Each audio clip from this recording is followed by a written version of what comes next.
Hello and welcome to our simple guide to joining a Zoom online meeting. Now, the idea of joining an online meeting via your phone, tablet, or computer might seem intimidating at first, particularly if you don't feel that you're very confident with technical stuff. Well, please don't worry. This guide will help you every step of the way. Please feel free to pause the video as you go, taking your time to follow each step clearly. Step 1. The email link. The first step is to go to the email that we sent you about the online meeting. Now, in this email, you will see this link here. It will be under the words Join Zoom Meeting. To get started, all you have to do is click on the link. I would suggest you do this maybe 10 minutes before the meeting is due to start so you can have everything set up and feel relaxed for the meeting to begin. Step 2, opening the link. If you put your mouse over the link and then you click on it, join Zoom meeting. This will open a prompt for software to be downloaded to your PC or Mac. This will probably happen automatically, but if not, you can click the instruction, try again. When it has completed downloading, follow your computer's instructions for installing the software. This should not take too long. Now, if you're using a tablet or a phone for the online meetings, I would suggest that you go to your App Store and download the Zoom app first of all. Step 3, joining the meeting.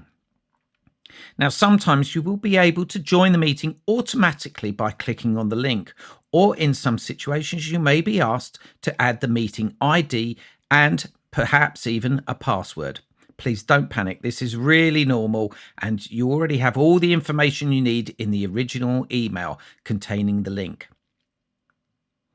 Underneath the Join Zoom Meeting link, you will have the meeting ID. You can copy this number by running your cursor over the number to highlight it and then right-click your mouse and click Copy, or Command C on a Mac or Control C on a PC. Then go back to Join Meeting, and in that Zoom box there, you can click on the box Meeting ID until the cursor flashes, and then right-click again and press Paste. Or you can use Command V on a Mac, Control V on a PC. Now, if this process seems too complicated, you can simply write down the number on a notepad and copy it into the box manually, and the same with the password. Once this is done, press on the Join button on the bottom right of the box. Step 4, setting up your screen. So now you will be in your video preview screen and will be prompted to join with video or join without video. Now, this is entirely up to you and also dependent on your environmental circumstances, in which case your name will just show up in a box along with the audio, but no video. Don't worry, you can change this easily enough if you want to during the meeting without any problem, and I'll show you later. However, most will click on the Join with Video. When you click, it will connect you to the meeting, and the final dialog box will ask you to join with computer audio. I recommend that you just click on this. You have the option to test the speaker and the microphone. If you want to do that, feel free, have a look and click on the buttons if you're comfortable with that. If you'd rather not, just go with join with computer audio.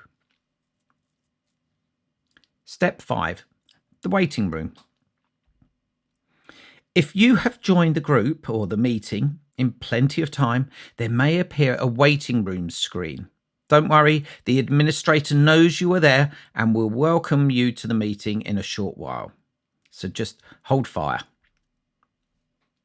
Step 6, the meeting screen. Well done. You're now in the meeting, and that was hopefully pretty harmless and stress-free. Now, there are a few items on your meeting screen that I want to draw your attention to.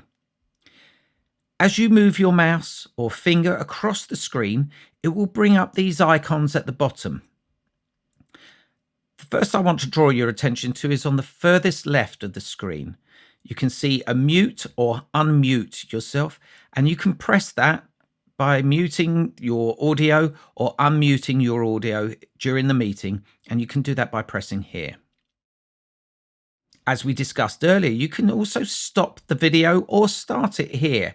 And this is very simple. It will just bring up your name on the screen without your video. But if you want to come back in on it, then you can press it here. Now, a useful little tip is that when you are in on your screen, what you might want to do is go to your stop video at the bottom, and there's a little button on the side which you can click on.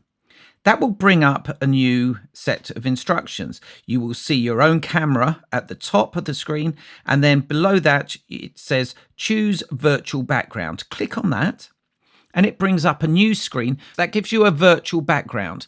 This virtual background will certainly help you when it comes to following your safeguarding rules, or if you just want a little bit more privacy. Then in the top right of the screen, you will see the gallery view. And if you click here, you can see all the participants that are taking place in the meeting. If you then go and press on the speaker view, it will return you to the screen to whoever is speaking in the meeting at that time. These are your own controls and don't influence what others are seeing. So go ahead and experiment a little. Just a note to say that the administrator will be able to have overall control of the meeting and can guide you through and explain any issues you may have. And they have the option to share their screen with you as well if they want to show you other important information or guidance.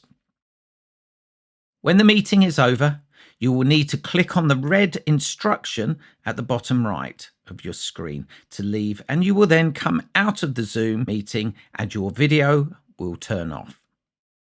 Well, I hope that's been helpful, and we look forward to seeing you in our meetings. All the very best. Stay safe.